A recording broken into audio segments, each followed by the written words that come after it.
All right, everyone. It's time to begin our seventh session here at this very thought-provoking conference. I'm Johannes Matzert. I'm the host of this session. I'm a PhD candidate at the University of Göttingen. In course of this session, we will see four fascinating presentations on the attitudes towards migration of host communities and the importance for integration. Before we start, I just want to remind you again that you can always post your questions in the chat. You can post them here on WebEx or in the chat on YouTube. Just to remind, if you want to ask a question via YouTube, you need to be logged into your account. With that being said, let's kick off the session with the first presentation on the reaction of natives to transit migration in terms of attitudes and entrepreneurship by Sergei Guryev. Sergei Guryev is a professor at Sciences Po in Paris, working on political economy and development. With that, Sergei, the floor is yours.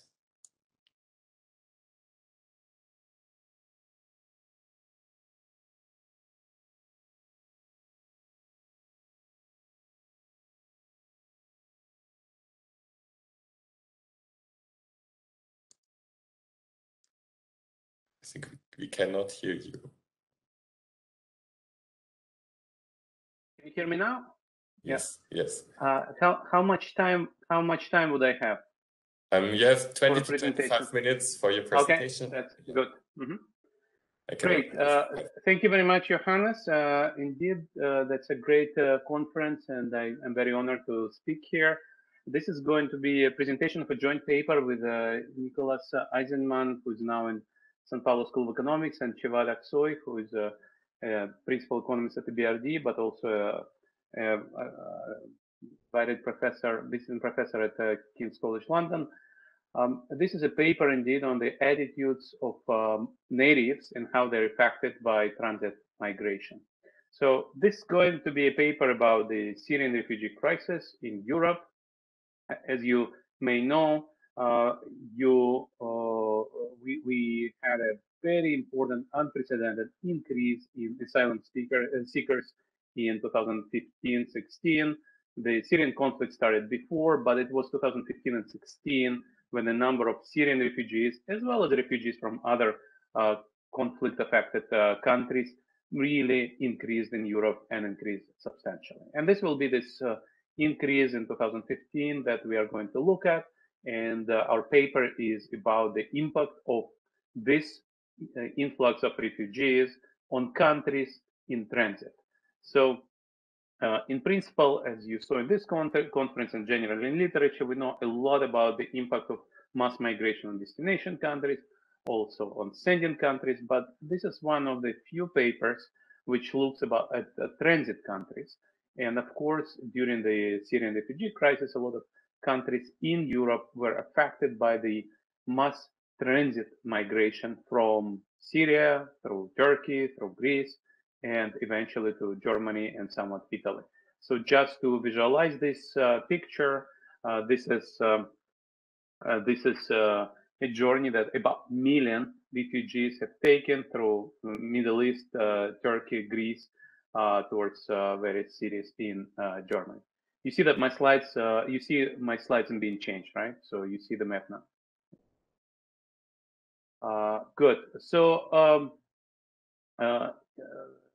one of the most important areas affected, even though this country is not going to be part of our sample, but there are papers which look at the impact of refugee migration on Greek elections, was of course Greek islands, where a number of refugees exceeded number of natives by actually order of magnitude.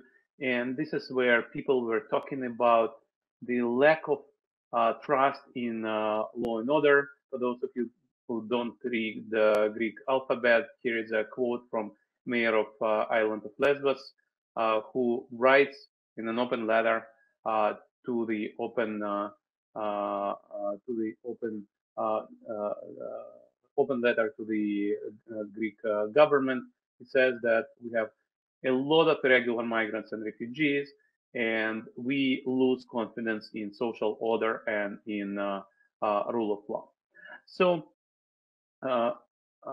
This is, by the way, from a paper which does show that influx of refugees had a political impact and helped an extreme right party to get much more votes than would have been expected otherwise. So our paper looks at transit countries, actually not Greece, but 18 other countries in Central and Eastern Europe, which refugees have gone through on their way to Western European countries, first and foremost Germany. And so we ask a question to what extent that affects native populations' confidence in political and legal institutions, change their attitudes to risks, propensity to take risks, and therefore pursue an economically meaningful entrepreneurial behavior. So this is one of the main results, just in one graph. So we will have two major outcome variables, self-reported attempt to start a business, and also current self-employment status, which is also a good proxy for entrepreneurship.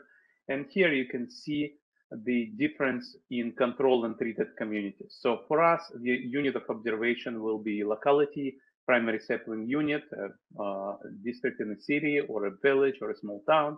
And so we'll have about 800 localities, and 200 of them were close to a transit migrant route, and we'll call them treated, and about 600 are far away. And so here you see, for example, the difference between control and treated localities on the left in terms of try to start business before and after the refugee crisis. Our survey will only look at 2010 and 2016. So before means 2010, after means 2016. And so here you see in the controlled locality, in controlled localities, there is no significant change. While in treated localities, there is a big decrease in entrepreneurship before and after. So if you're close to a migration, transit migration route, the level of entrepreneurship actually comes down a lot after the crisis. In terms of self-employment, there is decline in both control and treated, but the decline in control is much smaller than decline in treated, where it is actually quite substantial. So what we do, we find that if you are located close to a mass migration route, then the impact of the Syrian refugee crisis results in lower entrepreneurship. And when we try to investigate the mechanism, we find that that is due to decreased trust in institutions, increased sense of political instability, decreased confidence in rule of law and in political order, and decreased willingness to take risks. What we do rule out is we don't see aggregate economic shock. So when migrants pass by, that doesn't actually change unemployment, doesn't change local economic activity measured as satellite lights during nighttime. And we don't really see demographic changes due to selective outmigration. We don't see people who are more motivated, who are just leaving those places which are next to the localities which are affected by exposure to mass transit. So since I don't have much time, let me skip the literature. But basically, this is the first paper which looks at a multitude of countries, not just one country, and looks at mass transit migration and its impact on risk attitudes, confidence in institutions, and entrepreneurship. So, so for those of you who are in this conference, I probably don't need to remind you how Syrian refugee crisis developed. Basically, it was part of the Arab Spring, crackdown on protests, and already by March 2013, there was 1 million refugees. By the time I'm talking about, 1 million is the number which was on the way to Europe, but many more refugees actually were displaced to neighboring countries such as Jordan, Turkey, and Lebanon. So we are talking about 5 million or 6 million displaced cross-border and 6 more million internally displaced. So half of Syrian population has been displaced either to neighboring countries or Europe or internally. So it was a huge, huge crisis. Now, the route to Europe there were multiple routes, but the main route, especially in 2015 and 16, was the route through Europe, through Turkey, to Greece, to Europe. It was only used by 12,000 people in 2013, 50,000 in 2014, but almost a million in 2015. And most of the refugees arriving to Western Europe in this period actually went through this Eastern Mediterranean route. We rely on data from International Organization of Migration. I'll say a few more words later on, but this was a big influx of refugees, and most of them have come through this Eastern Mediterranean route. As you can see, this is the one that we described. So which countries did they go to? So IOM ran what's called flow monitoring surveys. So they actually talked to refugees who made it to Europe and serving them in destination or transit countries. They actually found that most of the refugees wanted to go to Germany. The second largest destination was Italy. And then you have very few people who want to go to other Western countries. Now, we will focus on Germany and Italy as two top destinations, also because our countries, the 18 countries we look at, the Central and Eastern European countries, are countries which are closer to Germany and Italy rather than France. So what are the main data? So the data come from Life and Transition Survey, which is a World Bank EBRD survey of individuals in 35 Central Eastern post-communist, Central Eastern European post-communist countries. Actually, we are talking about 35 countries or so. We will focus on 18 transit countries. We will exclude, even though we do have data on Germany and Italy, we exclude Germany and Italy because these are destination countries and therefore our exercise would be contaminated. Actually, when we include those countries, we will have similar results. But in the main exercise that I'm going to show you, it's going to be 18 countries and there'll be a panel of localities. So the same localities are included in the survey in 2010 and in 2016. And so for us, the main regression will be to look at the attitudes within the same locality before and after, depending on the distance to the refugee route. And as for the routes, so we rely on IOM data, who provides us with information on which routes were used by refugees. Now, we know exactly the routes, but we don't know the intensity and timing of refugee flows along those routes. So we will only use geographical data. We don't really have intensity measures. So Life and Transition Survey, as I said, is 34, 35 countries, depending on which round. We have pre-crisis and after-crisis waves, 2010, 2016. And locality has, we have about 50 localities per country. And what is important, we will look at these 800 localities, which are the same in 2010 and 2016. And so for each locality, we'll measure distance to the refugee route. So the questions in the survey include demographics, but also attitudes, also economic variables such as labor market outcomes, wage, and entrepreneurial activity, and so on. So this is just a picture of localities in Leeds. As you can see, there are localities in Italy and localities in Germany, and there are localities in Turkey, but we will not use them because for us, what is going to be most important is 18 transit countries here. Okay. So we will focus on distance to refugee routes in Eastern Mediterranean route. This is what our data cover. And as a measure of exposure to refugee route, we will use the distance from locality to the route, to the closest refugee route, and we'll take a minus log. So minus log distance means that the larger this variable, the closer you are to the refugee route. And so this is a good measure of exposure to mass transit migration. So other things we control for, individual characteristics such as age, gender, education, married status, and so on. We also control for country year fixed effect. And then we control for locality fixed effect and year fixed effect. We have 2 years, 2010 and 2016. And we have, as I said, 800 localities. So that's what we do. So we also use an instrument. So in those studies, instrumentation is important because the location of routes may be endogenous to attitudes of the natives. And that's always an issue in studies of political implications of migration, including refugee migration. And so this is why we need to instrument the exposure to mass transit migration through a geographical instrument. The way we do it, and this is what's been done by other people, we calculate the distance to the optimal route. So suppose we know that a person is traveling from Damascus to Berlin, and you are somewhere in a location in Romania. So what we do, we say, how about this person calculates the optimal travel route, and then I'll calculate the distance from my village in Romania to the optimal route.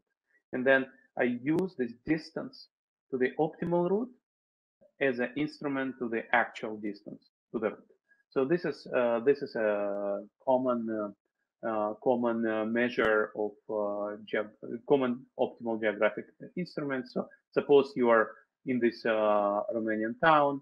So the actual distance is this light gray line, and the black line here is actually the optimum travel route to the optimal route from Damascus to Berlin. And so we have three origins for Kabul, Baghdad, and Damascus, and two destinations, Berlin and Rome. And this is just zoomed in picture of the instrument from St. Petro di Cante. You see the actual distance light gray, and the minimum walking distance is alongside this route. Okay, so that's what we do. We calculate this instrument, and so we basically assume that this thing is predicting the optimal routes, predict actual routes, which they do. And our argument is that this is an exogenous geographical variable which should not affect economic or attitudinal outcomes. Now, of course, the optimal routes may be related to commercially dense areas, trade routes, and so on. And so in order to fix that, we control for distance to all main highways. There may be other highways which are not related to routes from Berlin to Damascus. We also control for distance to main railroads, and we also use those as placebo, and we show that distance to main highways or distance to main railroads doesn't have an impact. So once we run this per stage estimation, we do find strong correlation, and we do find very strong F statistics. Even when you control for locality and year fixed effect, there's a very strong correlation. And even when you include country by year fixed effect, the correlation stops being 1, but it's 0.7 plus minus 16. So it's not bad at all. And this is the same thing presented graphically, where we use the instrument and show the actual outcome. They're very highly correlated. Now, the main result is that exposure to transit route affects the variable, which is I try to set up a business, and the variable, which is I'm self-employed now. In both cases, we have a major impact, 2 percentage points for first variable, and the average level of that variable is like 12%, and 1 percentage point for the second variable, and average value of this variable is like 1%. And the effect is concentrated, while we look at the continuous variable distance, the effect is actually concentrated in the vicinity of 25 kilometers. Once we start to look at what happens once you're beyond 25 kilometers, the effect goes down in magnitude and stops being significant. So if you take a dummy for being closer than 15 kilometers, the effect would be significant, 25 kilometers as well. But once you go beyond 25 kilometers, exposure doesn't matter anymore. So in the IV regressions, the effect is even stronger. We attribute that to measurement error. But in general, we do find that the effect in instrumental variable regressions is twice as strong as in OLS regressions. So the question is why, to what extent it is linked to migrants or not. One of the things we do, we look at data from leads where people say how they treat migrants, whether migrants make available contribution to the economy or migrants are a burden. And then we also use another question, which is a common question in those studies, which is, would you mind having migrants as a neighbor? Or would you mind to have a homosexual as a neighbor, or people with kids as a neighbor? And so we find that exposure to refugee routes really reduces likelihood that people like migrants, but doesn't affect attitudes to other groups. So these are the coefficients from IV regressions for migrants and other groups. So you see, people are more likely to say that if people are closer to a refugee route, there is an increase in likelihood to say that migrants are a burden for the national social protection system. And then I don't like having migrants as neighbors. And 8 percentage points change between 2010 and 2015. And then when you look at things like homosexuals, different race, Roma, there is no change. People don't like foreigners after being exposed to forced transit migration. But it's really foreigners, not foreign investors, for example, which suggests it's still about refugees rather than foreigners in general. So we also run pre-trans. There was another round in the survey in 2006. So for those localities which were included both in 2006 and 2010, we're able to check for pre-trans, and there are no pre-trans before 2010. So about potential mechanisms, as I said, what we look at, and I've been talking for 20 minutes, I'll be wrapping up in 5 minutes. It's probably 2 minutes, just to leave 5 minutes for questions. So basically, we use other outcomes such as risk attitudes and changes in interpersonal trust, local economic activities, confidence in institutions, and so on. And basically, we find that exposure to transit migration reduces trust in national government, reduces trust in regional government, reduces trust in local government, doesn't affect trust in the army, reduces likelihood to say that you have peace, stability, law, and order, reduces satisfaction with political situation, doesn't have any impact on the economic situation. So it's really undermining confidence in political and legal institutions. No impact on life satisfaction, job satisfaction, financial satisfaction, optimism, but a strong impact on willingness to take risks. No impact on trust in other people or confidence that lost wallet will be returned if you lose the wallet. So it's not like distrusting other people. It's not like being unhappier, but more like being less confident in political institutions, law and order, stability, and that makes people more risk averse, and that results in lower entrepreneurial activity. Now, when we look at economic activity such as luminosity, we find no effect, coefficients are insignificant. When we look at where people go when they become less self-employed, we see that people move out of labor force. There is a negative impact on unemployed, but small and insignificant, negative impact on wage employment, small and insignificant. But people really stop being entrepreneurs and instead move out of labor force. So when we look at out-migration, to what extent exposure to forced routes results in greater disproportional changes in social demographic characteristics, we find no results. So I already mentioned placebo in terms of distance to main roads and main railroads, and we find no results, as I mentioned. We run additional robustness checks, such as subnational region by year fixed effects, find nothing. Use different clustering, exclude various countries and find nothing, and also look for heterogeneity. Don't really find much in terms of heterogeneity. So let me conclude. Once again, this is a first multi-country analysis of the impact of mass refugee flows on transit countries, on 18 transit countries. So what we find is we document large negative effects of exposure to such transit migration on natives' entrepreneurial activity.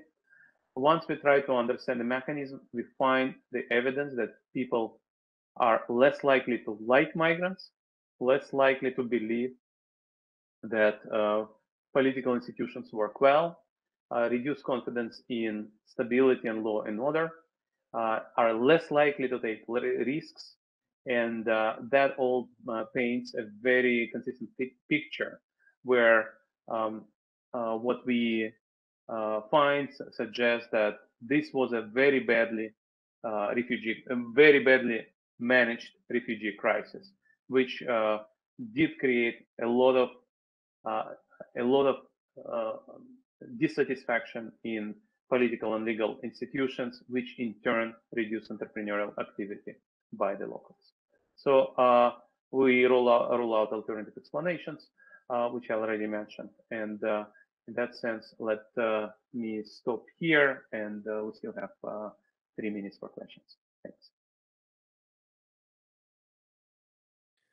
Thank you very much. That was a very, very interesting presentation. And I find the focus on transit countries specifically fascinating. I don't see any question in the chat yet, so I want to encourage everyone to post the questions in the chat. Maybe in the meantime, there is a question in the chat. Yes. Yeah. Yes, okay, I'm trying to see. Yeah, how much time did the study consider in the transit country? Are migrants entirely burdened to those countries? Are they not serving as a market for local economies for transit countries? Any social cohesion between the groups? So mostly these migrants would spend several weeks, because most of them actually walked through the country. And some countries are small, so you can walk through a country in a week. But in most countries, they would spend a month or so. To what extent they created local economic demand? The answer is we don't see that. We look at local economic activity and we don't see that. In principle, you can imagine that there is a negative impact because of reduced entrepreneurial activity, but there is also a positive impact because migrants spend some money, and also national governments and European institutions send money to provide support to the migrant. But so this positive and negative impacts on local economy apparently balance each other, so we don't find any net economic impact.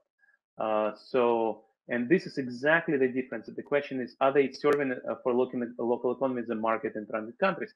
So that's exactly the difference between transit countries and destination countries. In destination countries where migrants settle, they engage in economic activity with the locals. That creates compassion, empathy, cooperation, and that's what contact hypothesis by Gordon Allport suggests. So if you have repeated interaction between minority and majority groups, which is based on equal standing, mutually beneficial cooperation, then empathy may emerge and stereotypes may be reduced. But in transit countries, these conditions are not satisfied. People just move through, and you see that there is no order in that. You see piles of garbage after a bus with migrants passes by, or a crowd of migrants walks by, and so you think that your government is not really doing a great job. All right, great. Thank you very much. I think with that, we are perfectly in time to move on to our next presentation. So thank you very much again, Sergey Yuryev. Our next presentation will be on the importance of economic conditions and immigration attitudes for the integration of refugees in Germany. And the project will be presented to us by Zevat Aksoy, who is an assistant professor at King's College London and principal economist in the office of the chief economist at the EBRD. Chair, the floor is yours.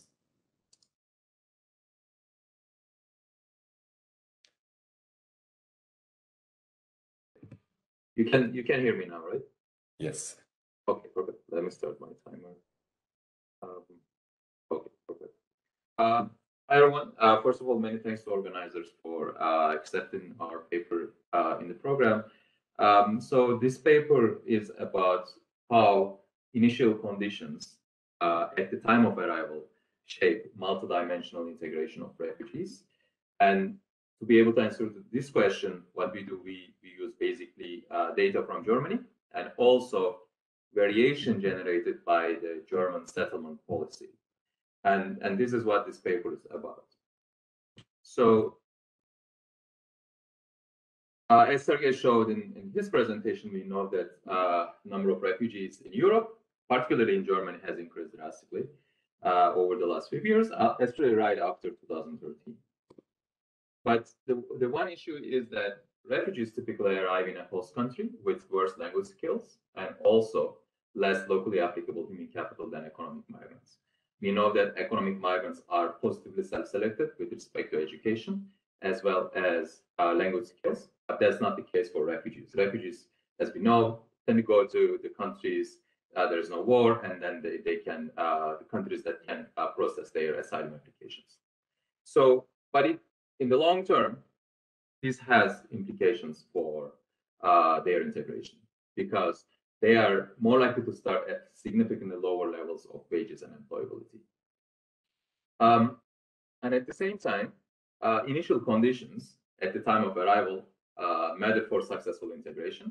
And then so far in the literature, 3 papers actually have been shown that this has, initial conditions, have long-lasting effects for refugees and economic migrants. So in this paper, what we do is the following. First, we provide the first systematic evidence on how initial local unemployment, as well as attitudes towards immigrants, shape the integration of refugees. So far, what we realize in the literature is that attitudes towards migrants when it comes to shaping up refugees' integration outcomes have not been studied.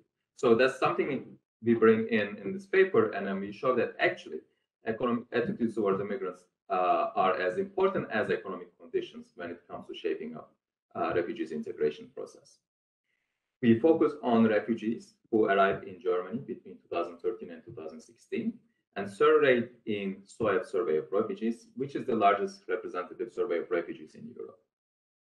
As I said at the beginning, our identification relies on the exogenous placement of refugees upon arrival and the fact that they were not free to choose their initial place of residence. And I will show you some quantitative evidence to convince you that this initial allocation of refugees or the settlement policy is likely to generate some random variation. What we also do, we measure attitudes towards immigrants in 2 different ways, but both measures deliver qualitatively similar results. First thing, county-level attitudes measure is not available in Germany. So we get around this problem by using geocoded TWITs and then creating a sentiment index for each county in Germany. In addition to that, what we use, we basically proxy attitudes by using far-right vote shares from 2017 and 2013 local and general elections. And then we show that both measures deliver, again, similar results. In this paper, we not only focus on economic integration of refugees, but we also look at multidimensional integration of refugees. That's something we, again, do. And then given that we work with individual level data, we can actually check the integration outcomes separately by gender. So what do we find? So we find that refugees assigned to countries with high unemployment rates or unwelcoming attitudes are less likely to be in employment or education and less likely to be in full or part-time employment. High unemployment and negative attitudes towards immigrants also have a strong negative impact on the refugees' net monthly earnings and also on the multidimensional integration index. Again, in this paper, we are interested in sort of this horse-race relationship between local economic conditions, which we proxy by local unemployment rates, and also the attitudes towards immigrants. And then, as I said a few minutes ago, both measures seem to be important, or put differently, attitudes towards immigrants are as important as local economic conditions when it comes to refugees integration. We also do some back-of-the-envelope calculation to understand public finance benefits or public finance implications. We find that allocating 100,000 randomly selected working-age refugees to counties with 1 standard deviation lower unemployment rate or better attitudes would generate annual public finance benefits of 46 to 49 million euros. Depending on the measure we use, this basically public finance benefits vary between 21 to 48 million euros when it comes to attitudes measure. Our paper is related to three different strands of the literature. The first one is, as I said, initial economic conditions and how they shape up refugees integration. We contribute to that literature directly. And then there is a second strand of the literature which basically looks at, which basically compares labor market outcomes between refugees and other migrants. And several papers basically study other factors that affect refugees integration. This includes ethnic networks, job search assistance, employment bans at arrival, restructuring integration programs, and so on. So I will spend a few minutes trying to explain how refugee settlement policy works in Germany. So the distribution of refugees across Germany follows an established two-step process. So once refugees are registered in Germany, they are distributed across states first. And this dispersal of refugees is based on predefined allocation scheme, which is called the Koenig-Sync. So the Koenig-Sync determines what share of refugees is received by each state based on the state's tax revenues and population sizes. And the German government basically updates the Koenig-Sync and the related shares on an annual basis. Once refugees are allocated across states, then states allocate refugees across counties. And this is basically based on relative population shares. It's very intuitive. Countries, more populated countries receive more refugees. This is basically the idea. So we can actually quantitatively check this. What we do here, at the county year level, on the left-hand side, I have refugee inflows. On the right-hand side, I have several covariates, such as population size of the county, unemployment rate, population density of the county, GDP per capita, average age, housing availability, share of tertiary education. And we focus on within state variation. And then so we have state mix effects. So what we find in this table is that population size is the only statistically significant predictor of the number of asylum seekers assigned per county. And this is in line with what we see in the regulation. And we in each column we basically report results for separate years.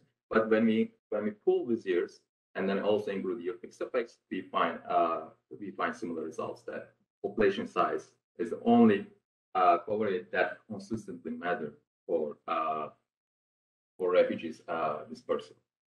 But of course, this table doesn't say anything about refugees' characteristics, but it only shows that population size is a significant predictor for the number of asylum seekers assigned to different counties. So what happens once refugees are assigned to counties? The first thing is refugees' mobility is severely restricted for at least 3 years. And this is based on law, which is called Integration Act, which was legislated in July 2016. And to enforce this restriction, refugees who do not comply with the regulation lose basically entitlement to social benefits. Why this is important? Because still about 60% of refugees in Germany are not in employment or education. That means that they basically heavily rely on social benefits. So once they move to a different county, they directly lose these social benefits. So there are a lot of reasons for refugees to stay in their initially assigned county. And of course, in some states, conditional on the approval of immigration authorities, refugees are allowed to move to a different county. We don't have direct data on this, or we don't have good data on this, but we know that from the reports, German NGOs, these permits are granted only in exceptional circumstances. The main reason will be the family reunification. And then looking at the raw data, we find that only about 8% of refugees move to another state from their initially assigned state. So movements across states at least seem to be very low. And then another recent paper which also shows that allocation of refugees is rarely linked to individual wishes, economic prospects, or cultural proximity. So settlement policy has three features that are very important to us. First thing is exogenous allocation. They are allocated by the state to different counties. And then once they are allocated across different counties, their mobility is restricted. And then both states and counties, and also refugees, must participate in the allocation program. And then these three features are crucial for our identification strategy as they generate a plausibly random allocation of refugees counties. I will provide you more direct quantitative evidence on this, basically balance table, in a few slides.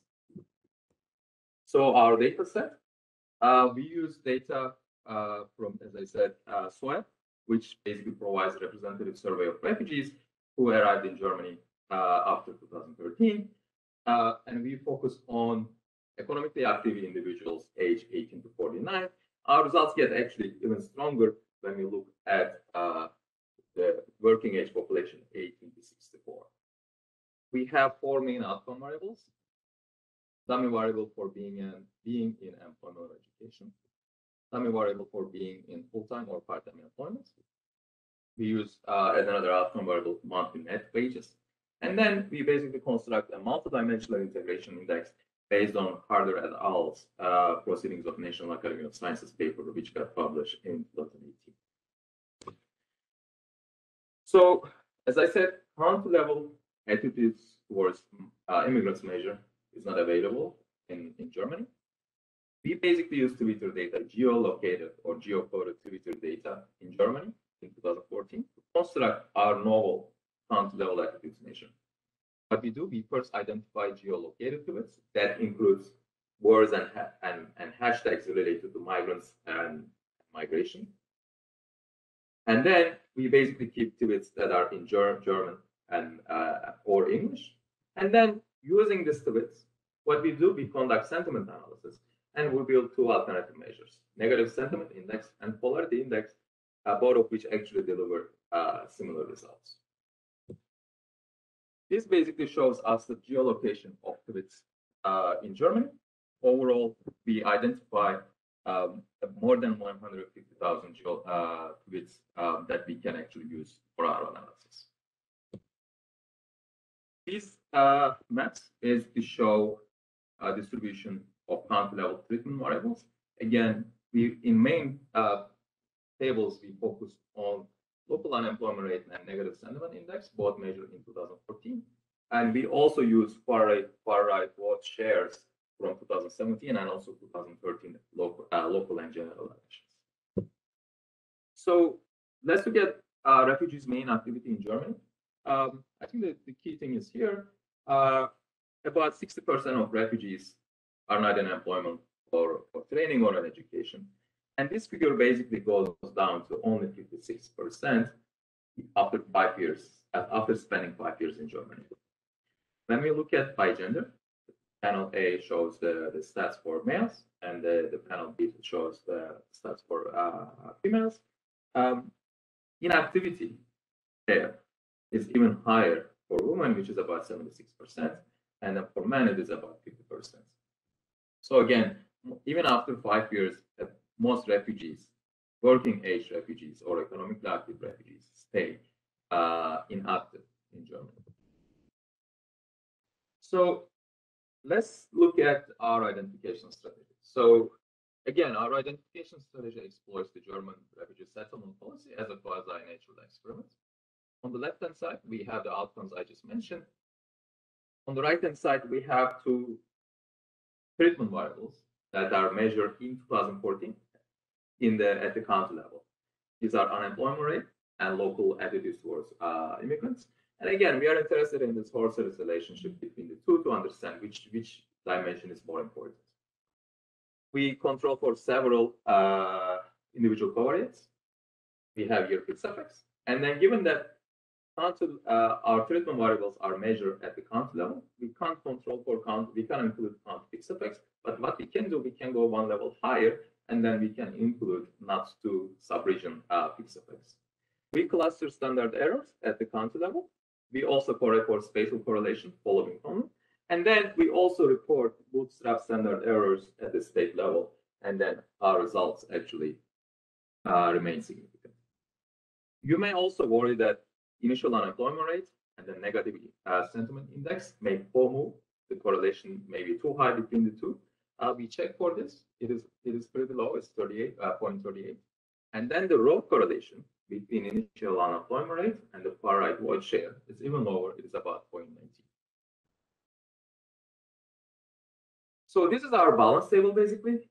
Our identification assumption is that unemployment rates and attitudes towards migrants are uncorrelated with refugees' individual level characteristics. And again, we can quantitatively check this. We have 6 different panels here. The first 2 panel outcome variable is unemployment rate in 2014. Third panel, third and the fourth columns, actually the outcome variable is negative sentiment index, and 5th and 6th columns outcome variables are far right vote shares. Here in the first panel, we basically focus on refugees in the first 2 years, and then in panel B, we basically focus on the full sample. Here we have refugees' demographic characteristics such as age, gender dummy, education, and then their language skills. And then we have several, and in column 1, 3, and 5, we don't include state fixed effects. In columns 2, 4, and 6, we include state fixed effects.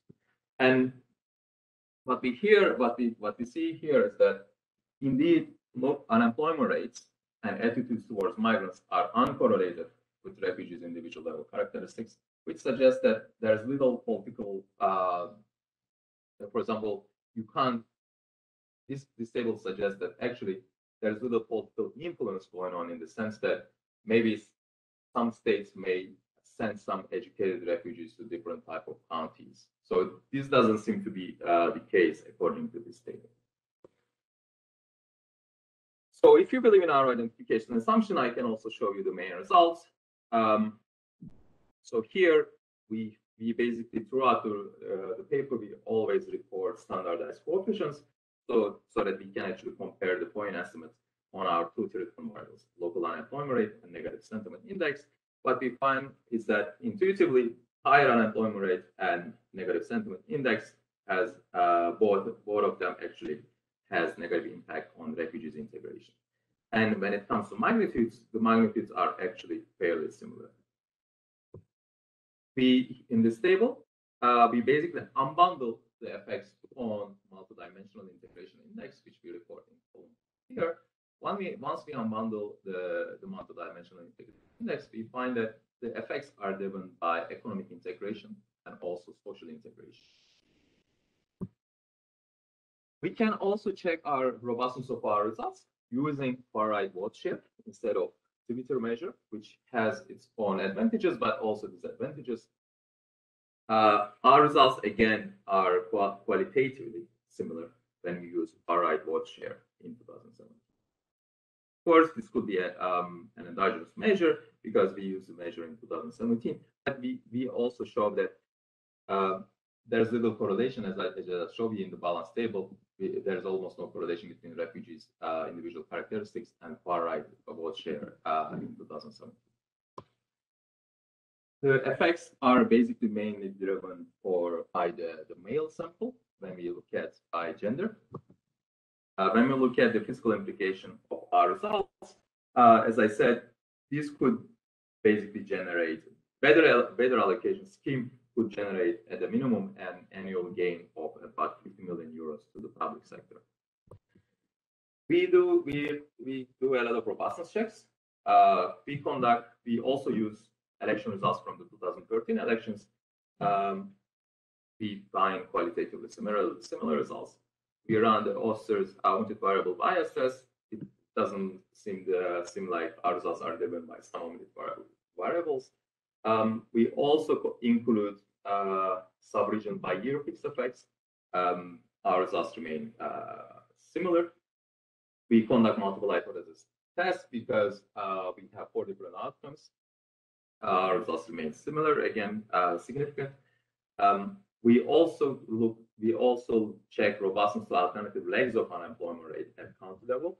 we also look at robustness to analyzing only states with strict restrictions on residency. We run logistic regressions. We drop potentially bad controls. Our results remain similar.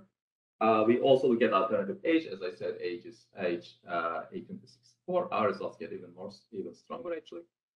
We drop counties with few refugees. We try alternative levels of clustering. We also report bootstrap standard errors clustered at the state level. And again, our results go through against all these robustness checks. The conclusion is that our results highlight the importance of initial conditions for refugee integration. And then we find that local attitudes towards immigrants are actually are important as local unemployment rate or local economic conditions. And we think that our findings have important implications for the design of refugee allocation policies. For example, Germany could improve refugee integration outcomes by changing the distribution mechanism such that it could incorporate the integration capacity of states, such as unfilled job vacancies. And at the European level, warning against proposals to reallocate refugees into, according to our results, there's a warning against proposals to reallocate refugees into unwelcoming attitudes, unwelcoming countries. Sorry. And with that, I will conclude, and then I would like to see whether there are any questions. Thank you.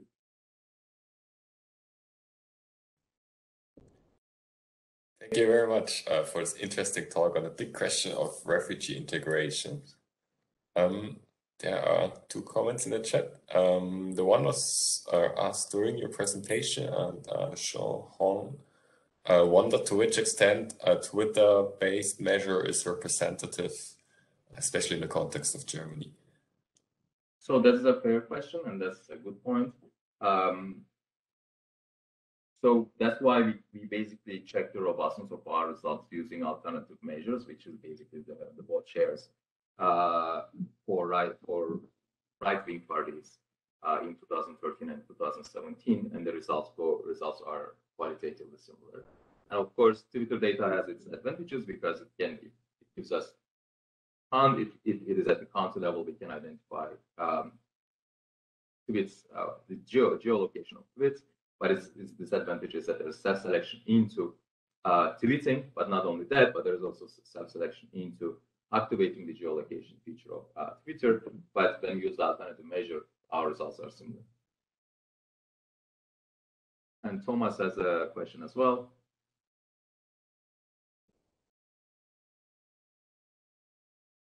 Okay. I wasn't aware of this paper actually, as from the immigration lab. I will take a look at it, Thomas. Thank you.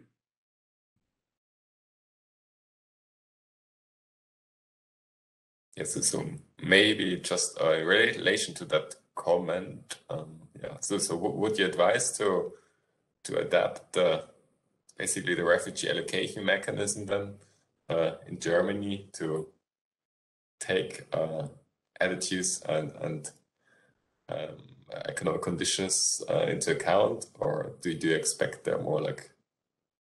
I mean, I think our results kind of make a very clear point in that direction, but I think politically that wouldn't be realistic. And when we do this backup envelope allocations, actually these are lower bound estimates, but annual benefits to the public finance is relatively huge.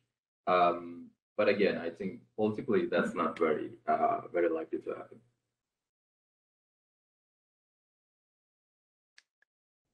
Thank you. Are there any other questions? Have like 2-3 more minutes.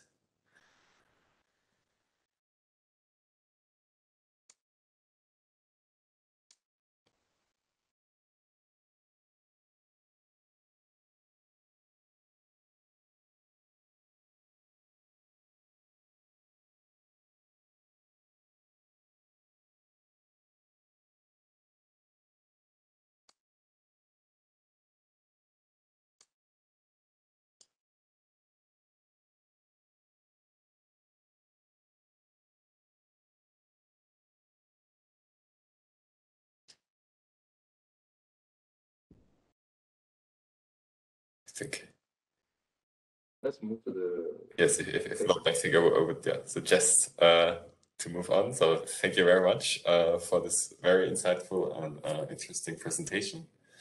Thanks, everyone. Thank you. And so next on would be Ji-Yeon Hong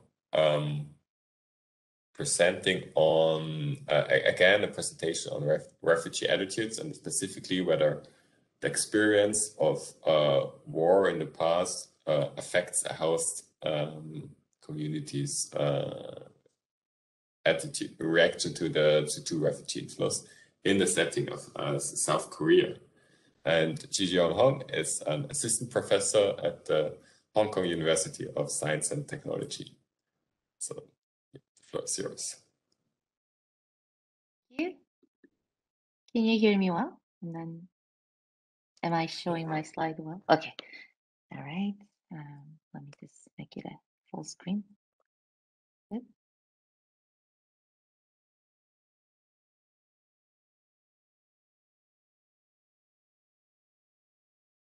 Uh-oh. Is it full screen now or? No. No, okay. Let me just do this. Okay. Thanks for nice introduction. I'm very honored to actually present this paper with a lot of other interesting papers by great scholars. So again, this paper might be a little refreshment because it's the context is South Korea, which often the refugee studies haven't studied much. So hope that refreshes you too. This is a co-authored work with Cecilia Mo at Berkeley and also Christopher Pegg at NYU Abu Dhabi. All right, so okay, sorry about the technological. How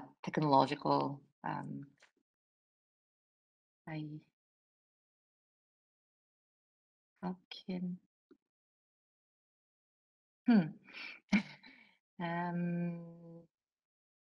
usually it's quite late here, so I'm presenting from my home, and this is kind of unusual setting for me. So again, very sorry for the.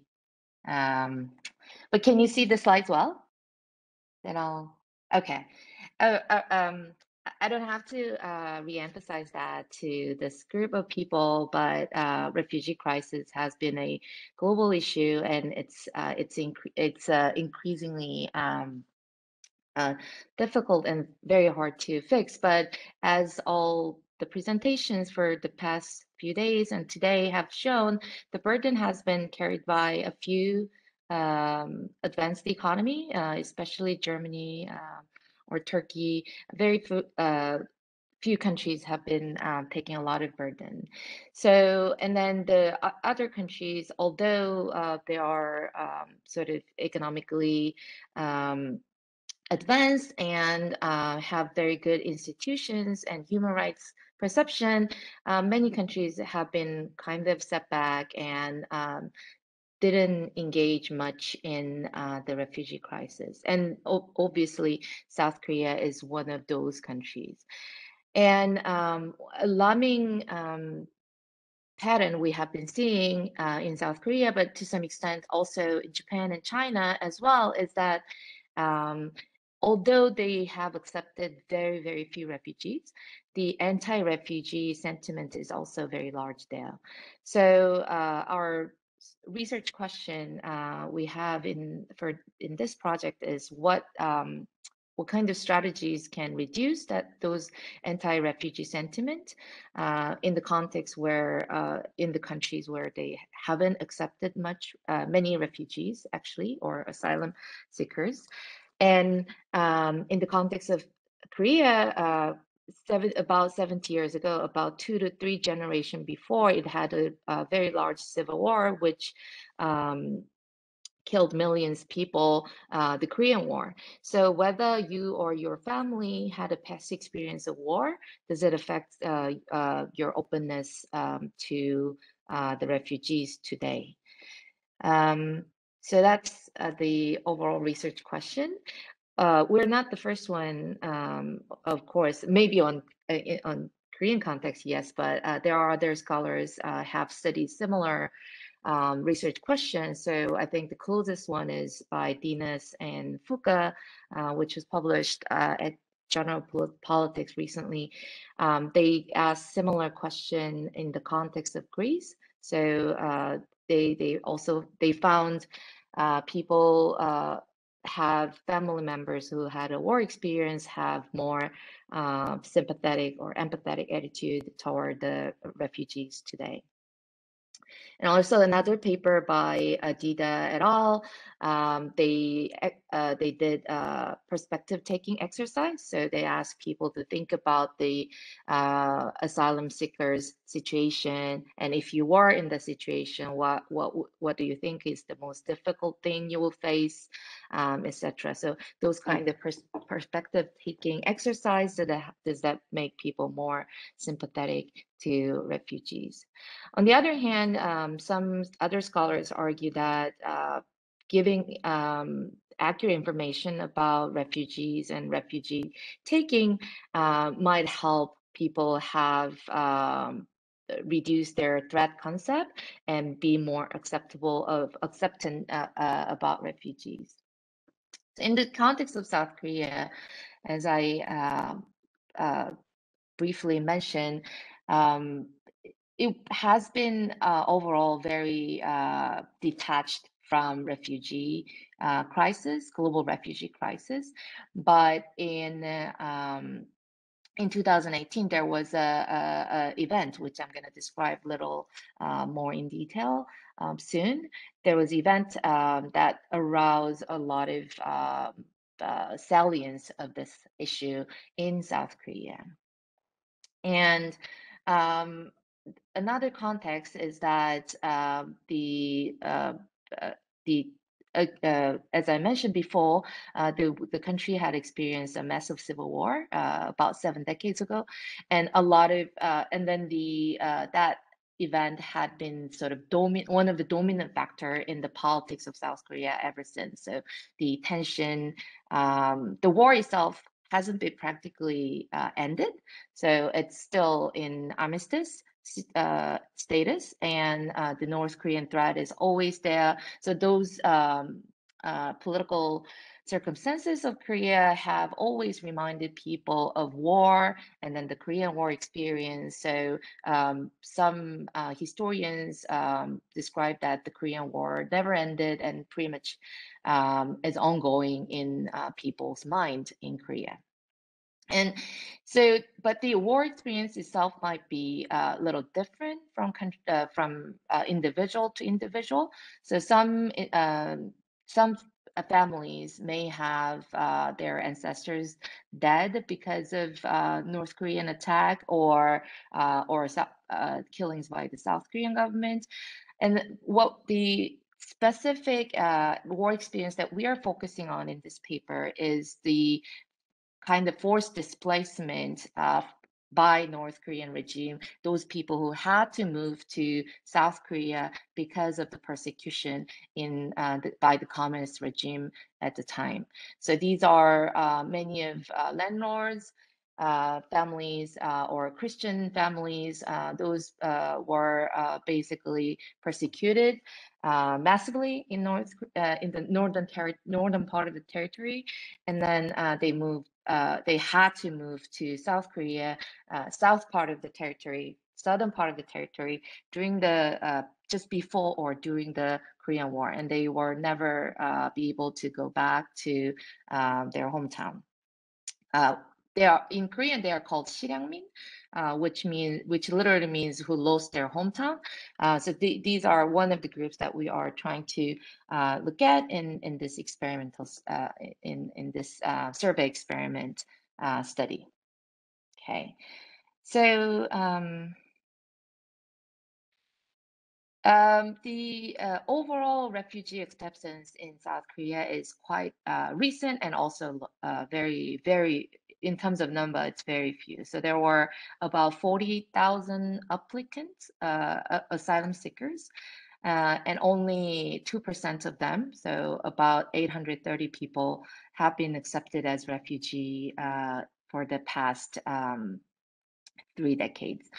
And although Korea accepted all the international laws related to refugees, the overall acceptance rate by the government is like one of the lowest in the world.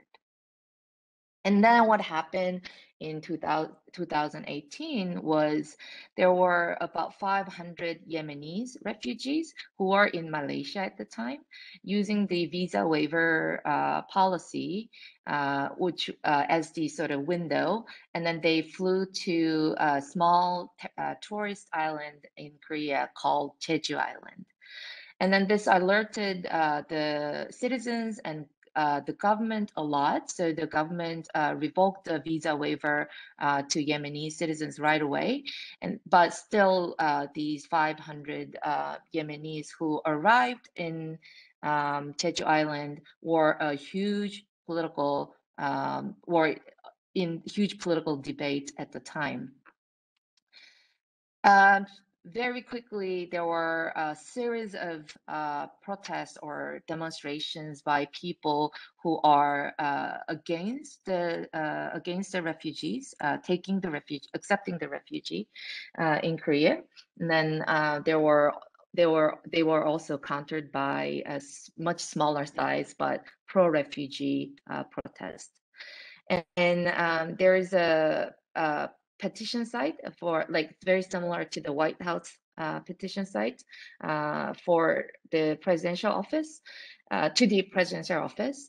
And there were a petition against the refugee, which I translated the title here.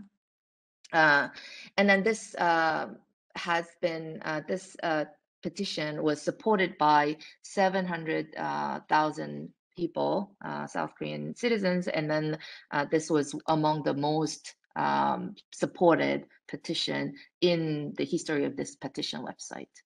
So you can see the refugee issue became very salient in the country, and then also a lot of people, more people were against accepting refugees rather than being sympathetic or supporting the acceptance. However, historically, South Korea used to be the origin of refugees. The Korean War left a lot of refugees, mostly domestic refugees, during the wartime, and even after the war, a lot of war orphans had to they basically moved to U.S. or European countries to find new families. So our survey design sort of used this unique setup of the country, and then reminding the respondents or subjects about the refugee history that we had, the country had in 70 years ago. How does that affect their attitude? Okay. So we conduct a survey experiment asking the shared experience, the similar experience that the respondent's family had, as well, not just war experience, but also the displacement experience. And how does that affect the attitude of the attitude toward the refugees today, and then the government policy? And then we also we also test whether the providing information would change the attitude. So we provide two different types of information. One is how South Korea underperformed in terms of refugee crisis, reacting to refugee crisis compared to other advanced countries. And the other was the economic cost that a lot of people are worried about. So actually, we use a actual study published in Science Advance that refugee in the long run is not economically costly to the society. So Okay, so we took online survey experiment, which was conducted in April of 2019. We used the largest survey farm in the country. With the subjects were 2,000 respondents. We used the region, age, and gender quota. And we have 4 different vignettes. 3 vignettes and 1 control group, and then each group was divided into 2, and then one group did perspective taking exercise, and the other half didn't. So in conclusion, there are 8 groups, 3 different vignettes, and perspective taking or not. And vignettes, as I explained, one is emphasizing the shared experience of war between South Korea and the today's refugee, and the other is providing economic information that the taking refugee does not burden the country too much, and then finally the relative performance of Korea in refugee acceptance.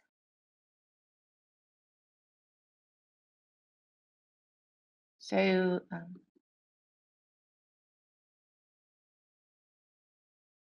sorry. As I mentioned before, overall, it's confirmed from our survey respondents that overall people are against taking refugees. So we asked the entire respondents whether do you think the number of refugees from foreign countries, it's actually a separate question. There is one question about immigrants, there is another question about refugees. So do you think refugees from foreign countries permitted to stay in Korea should increase or decrease? And then as you see here, most of the people support decrease or stay the same. And then refugees are viewed as a threat to the country's culture or the safety or even national security. So the overall view about refugee among South Korean population is quite negative, as you see. And then there is a religious elements as well. So we don't have it here, but when we see by group, the Christian or Christian respondents are more against the refugees, to see refugees as from a religious perspective more strongly. And then females have stronger anti-refugee sentiments as well. So these are our vignettes. So the first shared experience vignette basically emphasized what's happening to refugees today is very similar to what happened to Korea. And we also mentioned that Korea had a lot of help from foreign countries and to arouse more empathy toward today's refugees. And Koreans are overall very sensitive about like comparing the country to other countries. So our first information vignette is about like how little Korea is doing compared to other OECD, other advanced countries around the world about the refugee crisis. And this was our vignette. And then the final information vignette is about economic information that taking refugees are actually can be helpful for the long-term growth of the economy. That's the last one, and then there is a control group didn't get any messages. And then each of these groups were divided into 2 groups, and then one group take a perspective taking exercise where we ask questions, what would you take? Would you,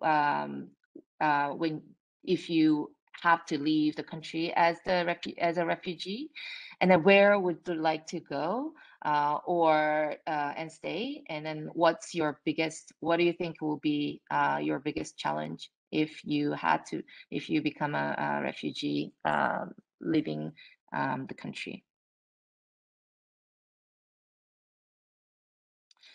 And then the final element that we use in analysis is after doing all the experiments and then after asking all the questions about individual traits, we ask almost at the end of the survey, we ask whether you yourself experienced the war or your family member, parents, direct family member, parents, siblings, or grandparents were victimized by the Korean War. So this is a war experience question, and we have information about the hometown of the respondent. So you can if your family is from North Korea, today's the territory that belongs to North Korea today, there's a question that asks you or your parents where their hometown, where they were born. We use this question as a measure for the displaced population from North Korea. Okay. I'll given the time. So we first let me show you whether our vignettes worked. So we conduct a couple of manipulation check. As you see here, the shared experience, the message overall. Then the question that we use to check whether the manipulation worked is the question whether do you think Korea suffered more than other countries historically, and then the group that got the shared experience message that compares Korea's experience with the current refugees experience overall have lower less likely to answer yes to this question. Okay, for the underperformance question, underperformance vignette, we use the question that we asked do you know how many asylum seekers Korea accepted historically? We added this question as a knowledge check question, and the accuracy when we the group that was treated with the vignette that emphasized the underperformance of the country, so vast majority of people overestimated the Koreans' acceptance rate. They think Korea accepted like 20%, 50%. Many of them answered that way, but these group that were treated with the underperformance message have much higher accuracy in terms of the acceptance, Korea's historical acceptance rate of asylum seekers. And finally, the economic information. When we there's a question about whether you think refugees can help the economy in the long run, and the group that got the economic information vignette have a much higher probability of saying yes to this question as well. All right, so our results are sort of summarized in these two figures. Overall, the messages, the treatment work quite well, but the shared experience message, the sympathy treatment, we call it sympathy treatment in the paper, was most effective. And if we look at the group who experienced the Korean War and then who were displaced by the war, they were the group who experienced Korean War were actually more negative toward refugees, and the group who were displaced by from the North Korean territory were more. It's not significant here, but more have more positive attitude toward refugees. So to clarify, among 2,000 people, 2,000 respondents, about 50% of the respondents say yes to the war experience. So either you or your family were victimized by the Korean War. So that's 50%. And then the share of the population who moved from North Korea, who were displaced from North Korea, was about 5% of the entire respondents. Okay, so this is much smaller group of to compare to this one, and this group is actually the displacement group is actually part of the overall war experience group. So all the people who were who moved from North Korea said yes to the war experience question, which makes sense. And when we subdivided these treatment into different subgroups, so the first is overall treatment effect, and then the second one is interaction with the war experience. So about 50% of the survey, the respondents. And then the final set of results is by the interacted with the displaced respondents, who North Korean defectors in an easier term, historical North Korean defectors. And as you see, overall, the effect is positive, but what's clearly show is that the shared experience message have a most significant effect among the displaced group. So when you or your family had an experience of forced displacement from North Korea, and then the shared experience message works really effectively. Overall, but it's not as the effect is not as strong among the group which just experienced the Korean War. And what we also found was the perspective taking, unlike the Adida et al. Paper, was not very effective, did not have any significant effect in our overall study. And then in the paper, we discussed the reason in a quite long length. All right.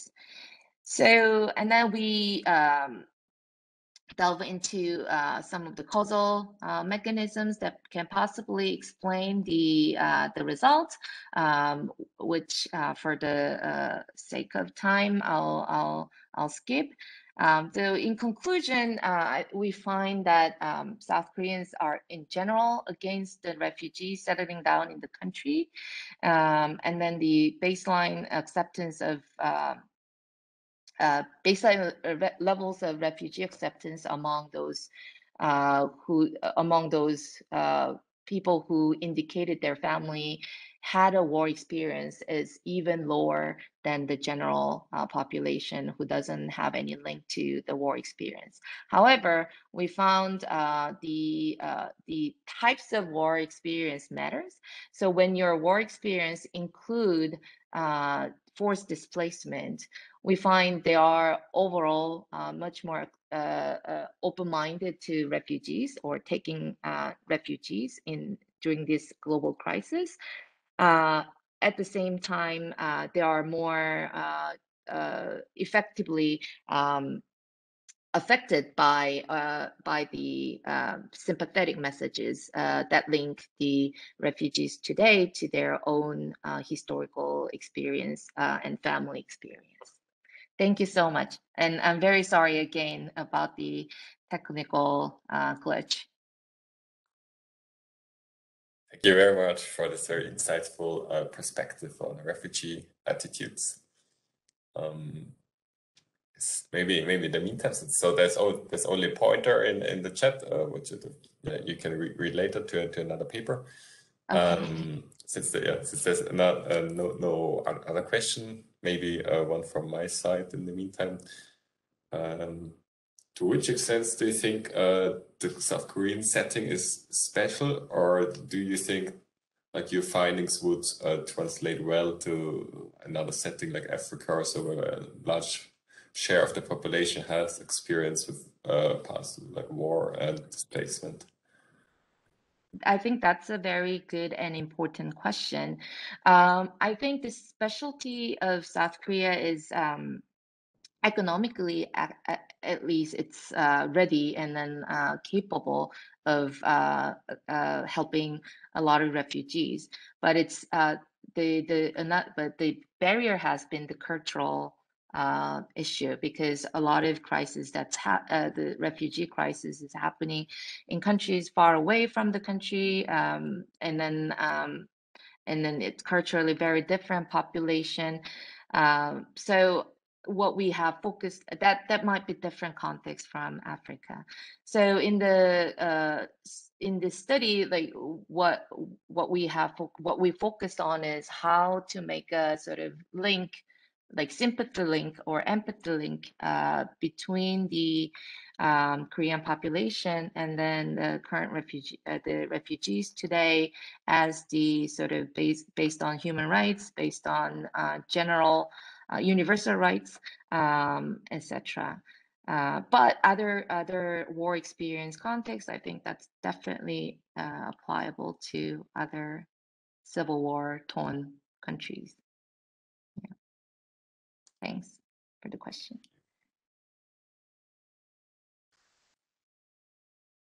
Right. Maybe like 1 minute left.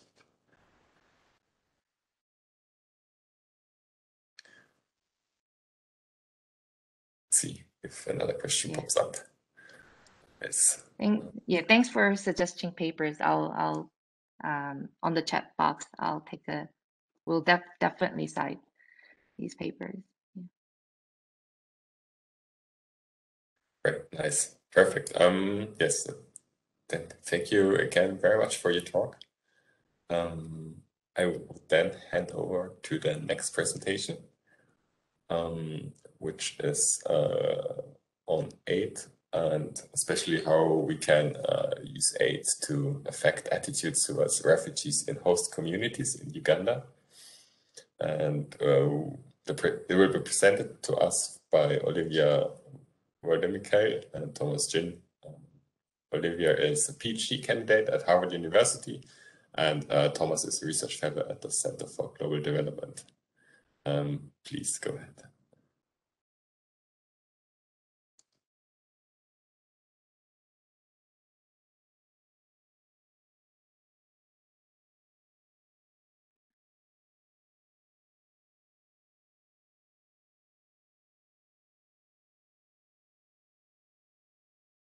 Okay, great. Does this work? Yes. Thank you. So I'm presenting our paper, Can Aid Change Attitudes Towards Refugees? Experimental Evidence from Uganda. And this is a co-authored project with Travis Bosler, who's also here and in the chat to answer any questions, Thomas Ginn, who's going to be co-presenting with me, Robert Hakiza, Didi Ogude as well.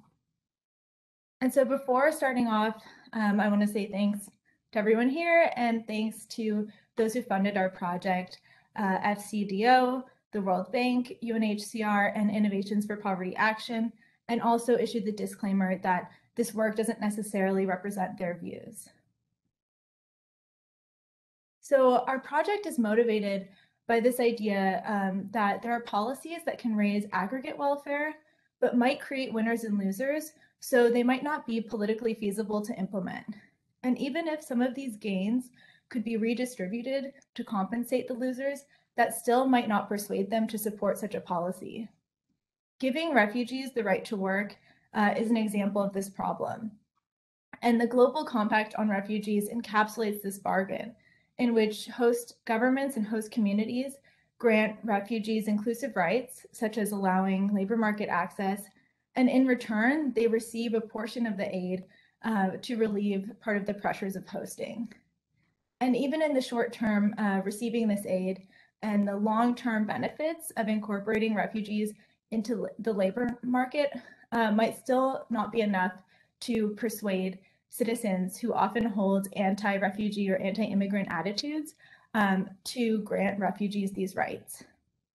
And so we take as our starting point that aid could be a potential lever to influence host attitudes. And we know that when host communities are excluded from programs and benefits for refugees, this can negatively affect their support for refugees and create jealousies and resentment. We also know that there are many programs that already exist that target refugees and the host communities, but might not make these messages or these links with refugees explicit for the recipients.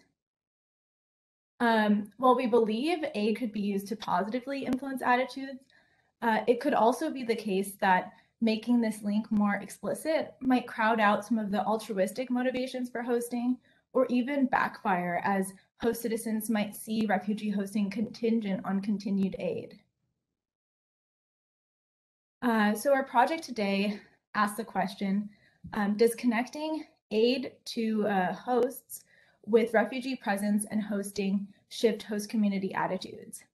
And in order to test this question, we design an RCT with small business owners in Kampala, Uganda. We have 3 treatment arms and a control group. So the first treatment is a cash grant of $140 US, so that's equivalent to about 3 months of profit. The second is a short conversation with no material benefits exchanged about how aid is shared with the host communities in Uganda, as well as a perspective-taking exercise, which we know all about from Jean's presentation. And then we have a group in which these 2 treatments are layered. So the business owner receives the grant, and that's linked to this inclusive message. And that makes this shared aid policy both more credible and visible. And we find that all of these treatments increase support for inclusive policies, including the right to work for refugees and supporting Uganda and continuing to host. The largest effects we found were on this last group, the combination of the grant plus the information. Though we were also interested in economic outcomes like business profits and survival, we measured very few effects in these areas, and that could be potentially due to COVID and business closures and restrictions, as many of our interventions were started in early 2020. And the main takeaway from our study is that giving aid to the host community members, coupled with giving refugees access to the labor market, could help facilitate a transition from exclusionary and short-term humanitarian aid to long-term social and economic integration within the host society. As part of our study, we additionally had part of our sample randomized into a mentorship treatment.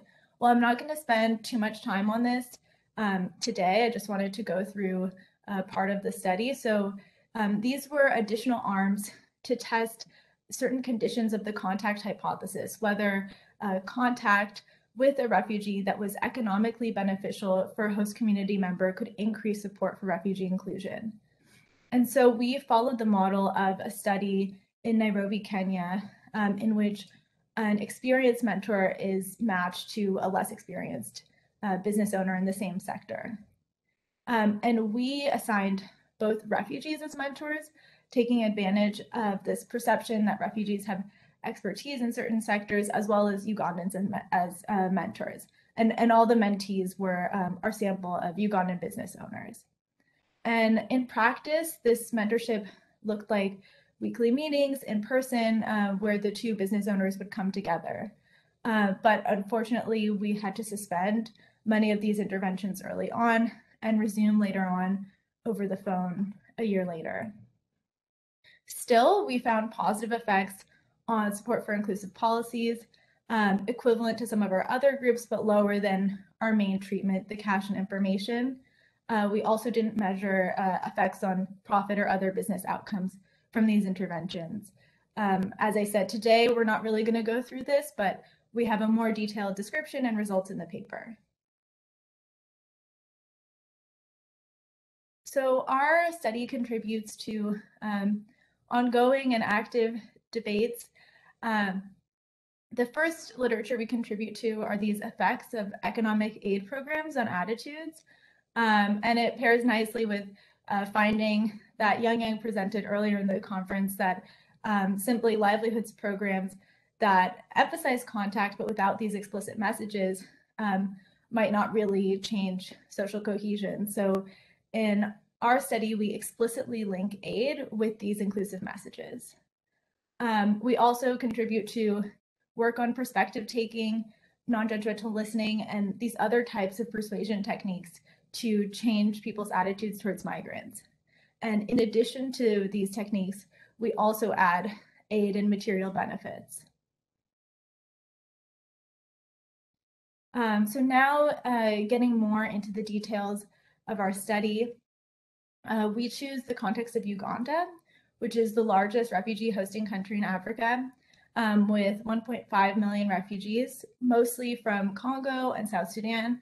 And these are primarily hosted in remote settlements in the border. Refugees there are given generous rights, the freedom to move and settle where they wish, to work, and to start businesses. And as well in Uganda, 30% of refugee aid is to be shared with the host communities. And in the capital city, the context of our study, there are 100,000 refugees, but there are far fewer aid programs there, and knowledge about this aid sharing program is more limited. So our goal was to add this social cohesion message of inclusion on top of an effective livelihoods program. For this reason, we chose micro entrepreneurs as our sample. And this is a very common profession in Uganda, and also one in which many refugees participate in. So our sample consists of salons and tailors, and those are also industries where many refugees have businesses and hosts might feel crowded out. And choosing this population allows us to both study outcomes on economic outcomes on firms, as well as policy preferences and attitudes. And our sample consists of 1,406 inexperienced Ugandan business owners, and we drew these from a larger sample of over 3,400 firms from market dense and refugee dense areas across Kampala. And now I'm handing it over to Thomas. Great, thank you so much, Olivia. So I'll pick this up on outlining our timeline here. So we started by launching the baseline in November of 2019, and then started our interventions in the early stage of 2020, which obviously in retrospect was not a great time to be launching an RCT. So at the time that we had to suspend because of COVID, we had distributed about 33% of these grants, and all of that work was in person. So then we were able to recontact our sample in November 2020 with a phone survey, and then relaunch the interventions at the beginning of 2021, but converting all of these interventions to phone discussions and mobile money. We recontacted everybody, including the people who had already received the grants, but only distributed a grant once to everybody in the arms that were getting cash. So then about 3 months after that second wave of interventions, we were able to do an in-person inline, and then we have plans to go back next month to do a longer term follow-up with the same population. Great. So zooming in on the program and exactly what we did, this information script was a bundle of different things. It was about 15 minutes long. One of those things was contact, but that's not the main part of what we're looking at. And so half of our enumerators were refugees, but half of them were Ugandan. So that's not kind of the full story of what's going on here with the information component. Part of what the information script was introduced the implementing partner here, which was a refugee-led organization. So the idea here was that by partnering with a refugee-led organization that was very visible in the community, that hosts would have a better idea of seeing kind of the contributions that refugees are making, and to make the kind of idea of this kind of aid sharing more salient. Then we went through these non-judgmental listening and perspective-taking exercises that, again, have shown promise in maybe not all contexts, but in some contexts before. And then the last component was explaining this policy that Uganda's had in place for a while, that 30% of assistance coming through the refugee response should go to the host communities. And so in the information script, we talked about some of the social services that this has contributed to. And in the treatment arm where they got cash directly, we connected this cash directly to this policy as a reason that this cash was flowing to them. And so the cash component of this project in 2020, 60% of the $140 at least was kind of in kind, where we would purchase business assets with the recipient in order to kind of be consistent with some of the literature on the flypaper effect, that it would stick to businesses better. But in 2021, given the need to transition to remote implementation, we just transferred the full amount via mobile money. Great, so a quick word on the design and the empirics. So for each of our treatment arms in the control, the sample size here is between 237 and 287. And across both waves of that implementation, we were implementing between 78 and 90% of take-up within each treatment arm. Then when we went to follow up with our sample, we achieved 77% follow-up on average, which we were thrilled about given the massive interruptions over COVID and over a long time period. The results that I'll show you here are intent to treat estimates. We use an ANCOVA specification with the double lasso method to select the controls. We ask these questions in terms of Likert scale, so a 5-point scale on whether you strongly agree, disagree, strongly disagree. And then for interpretation, we've converted these to binary outcomes. And then we also have measures that are summary indices that were pre-specified. In order to mitigate some concerns around multiple hypothesis testing, we also present the sharpened Q values in the paper. And again, everything that we're presenting here is pre-specified in our analysis plan. Great, so who are we working with here? Our sample is 68% women. They are on average 27 years old with 2 years of business experience. We were intentionally targeting inexperienced businesses in line with the mentorship arms of the study. And so on average, 2 years of business experience across the sample. They have about $40 US in monthly profit. And again, the cash component of the project was about 3.5 times this amount.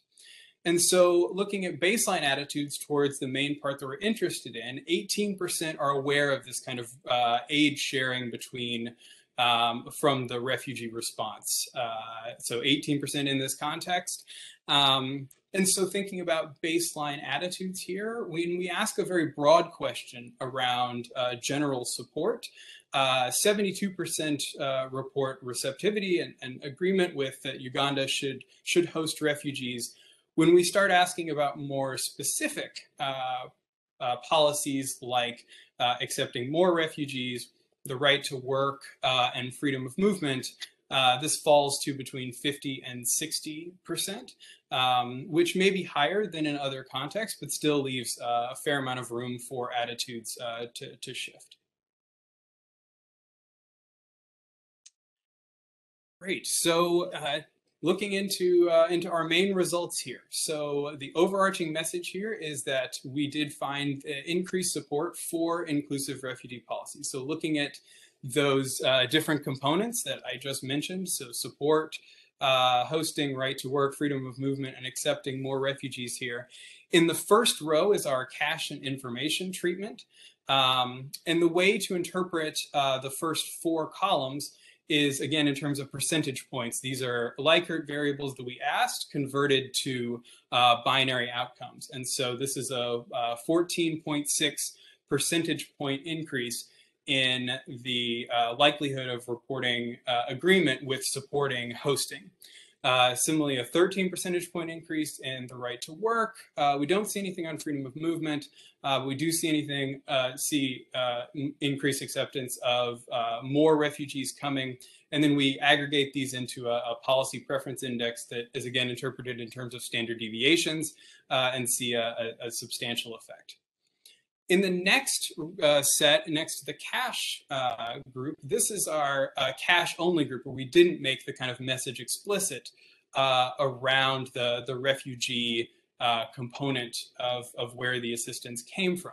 But you can see that we also saw positive effects on support for hosting, on the right to work, and on our policy index overall. Now, this is statistically less than the cash and information group, but still really interesting. And we think that part of what's going on here is that respondents were familiar with our implementing partner who works with refugees and the host community, Yared.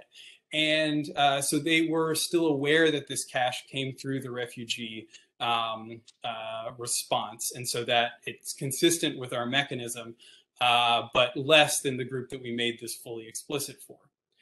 Similarly, on the information arm, we also see some positive effects, especially when you aggregate this up into our policy index. And again, kind of part of what's we believe going on here is these components around the kind of non-judgmental listening, potentially the information, but the bundle of treatments that that we kind of packed into our 15-minute conversation. And so a little bit more evidence consistent with those mechanisms. So in the first column, this is again about whether they know that the international donations are shared with Ugandans. And again, we see a substantial increase in the cash and information group. We also see that increase in the cash group. And so we think this is kind of consistent with our mechanism. When we look at other outcomes, we also see positive effects on whether they think that the refugees have a positive effect on the Ugandan economy overall. Again, highest magnitude in the cash and information group. When we ask whether refugees have a positive effect on culture, we don't see very much. I mean, and you can kind of rationalize that by that not being a kind of major part of our message here. But we do see when we look at a social proximity index around whether you're willing to have a refugee as your neighbor, as even marry a refugee, we see substantial effects on the cash information group that suggest there's still some kind of social component here that's moving alongside the other kind of economic margins of beliefs about refugees. Then again, kind of thinking about our broader framing here about kind of the political economy of assistance, we've looked at the satisfaction with your local politician, your members of parliament. These effects, we don't see statistically effects on members of parliament. We do see weekly statistically significant effects on your satisfaction with local politicians. And so an area to follow up on in future work. So again, the last part of what Olivia had framed in our general project here is looking at projects that we could add a social cohesion message onto effective livelihood programs was kind of our overall goal. And we were motivated by the large literature on cash grants to small businesses that largely finds positive substantial effects on small businesses. And so that's not what we're picking up here across kind of a range of economic outcomes, business survival, profit, total household income, and again, a kind of general index. So part of that explanation, again, might be the massive interruptions of COVID across this full sample, and that just kind of dwarfs any treatment effects here. But it's also consistent that some of the literature has found weaker effects among women-owned businesses. And given that 68% of our sample are women-owned businesses, that's potentially one explanation here. But those are the results, and hopefully that we can still find programs that would be consistent with moving economic and social margins jointly. Zooming in just a little bit more, when we look at heterogeneity of the treatment effects on inclusion, we find that this is stronger among those who are less supportive at baseline, which we think makes a lot of sense. Again, we think that part of this mechanism is just experience and familiarity with the refugee-led organization. Also, when we look at the mentorship component, we see even mentorship by Ugandans has shifted attitude towards refugees a little bit. And so again, we think that this is coming because people are familiar just with Yared's good work in the community more broadly, and that kind of makes them more receptive toward refugees, and just kind of a reason to partner with many of the refugee-led organizations that are doing fantastic work. One concern that we had going into this was around social desirability. So given that we've got this kind of campaign and a very clear message, that maybe our respondents just kind of want to reflect that back to us and feel that they don't want to disappoint us by kind of, not being as responsive, receptive toward refugees, especially after we've given them cash. And so we have a number of different things we do to try to look at this, and we find kind of not much evidence that this is a salient feature here. So we try to emphasize the independence of the survey firm. We have a donation behavioral measure that's consistent with our other findings. We have a survey experiment where we prime the respondents to think about the past assistance that they've received and don't find any effect on the reporting of attitudes. And we've got a few other measures that we're excited about in progress, in conjunction with our longer term follow-up that again is launching soon, fingers crossed. Great, and so just our kind of main takeaways here. So we think that aid to host communities, but especially with the right messaging, is a really promising avenue to more widely increase support for refugees' labor market access. And we see this kind of broadly as a potential tool to help achieve the noble aims of the Global Compact on refugees that was signed in 2018. And we see our project as kind of providing evidence that at the individual level that host communities are willing to make the same bargain that their governments and countries have been promising on a national level, and for implementing partners that this is a way to kind of facilitate this, and a low-cost addition to many of the ongoing programs that work with refugees and host communities. And so thinking about kind of the broader macro picture, it's not necessarily that aid to hosts would have to be additional in the long run. That we think about kind of greater labor market access, as we saw in Sandra's paper earlier, can facilitate greater self-reliance for displaced populations, especially in protracted situations, and reduce the need for lower return humanitarian aid like rations and camps in really remote areas, and kind of allow some of this assistance to be reallocated over time for donors who are forward-looking and willing to invest in social cohesion at the beginning of a kind of refugee event. And so finally, I'll put in a pitch here that we are interested in trying this in other contexts. And so organizations that might be interested in this, we hope you'll reach out. And thank you very much for the organizers and for listening. We appreciate it.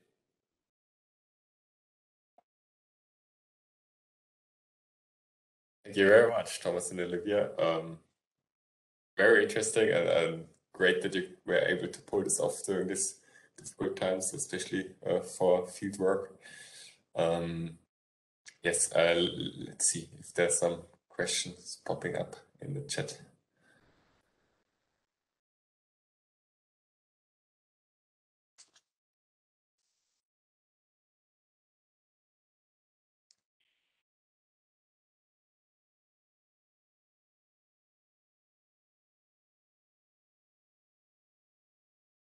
Oh, we'd especially put a plug. If anyone's got any ideas, reach out. We're about to launch our second inline survey. So we'd love to hear from anybody that's got kind of additional outcomes or possible mechanisms that that they think would be interesting here.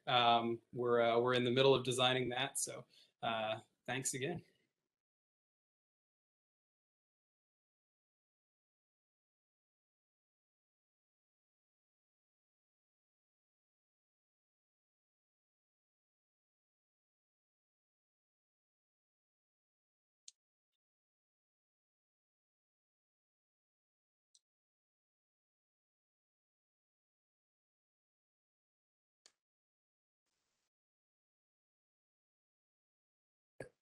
Maybe just a quick question from my side then. Do you think the recipients, like the individual characteristics of the recipients, are important? Like you chose a specific subset of the population. Would you think this would work for other subsets as well? So, I mean, I'll start jumping in and answering that. I mean, I think, you know, part of the reason that we chose this population was in the context of Uganda's aid sharing policy, which other countries are adapting. I know Jordan specifically has moved toward that, but not other countries necessarily. But we chose an area in Kampala where there were a substantial number of refugees, but where aid had not been kind of as consistent. So certainly it's a unique sample as any kind of, you know, work with, you know, singular like randomized control trials would be. Again, we think that, you know, our sample of about 50% of people who kind of support these populations leaves some kind of room for, you know, attitudes to shift. So, you know, I think that it's backed up in other contexts around the non-judgmental listening and the perspective taking to some extent. And so, you know, I think we're optimistic that it could work in other contexts. When we look at heterogeneity within our sample, we don't see any differences between like men and women or by baseline profits or anything like that. And so, you know, that suggests that this might be a more substantial feature, just targeting those people who might be more, you know, kind of less receptive at baseline. But we don't kind of have any other evidence to suggest that it wouldn't work any other place, I guess is the best way that I could frame the answer there. Thank you very much. Yeah. Maybe like a very related question was asked by Yang Yang Su. She asked whether you also try to run a program in rural hosting areas, especially in the Northwest, and whether you expect the results to be similar, or whether you think you would need to adapt the program somehow. I can start with this question. I think in the rural areas or the settlement areas that have been hosting refugees for a long time, there's a lot more knowledge about these aid sharing programs, and host communities, as well as the local host governments there, have seen the tangible benefits. So we chose Kampala because it is one of the places in Uganda that has less of these programs and less messaging. I think part of the like harmonious relationship between refugees and host communities in Uganda could be in part because of the way this aid sharing has been implemented there in the rural settlements.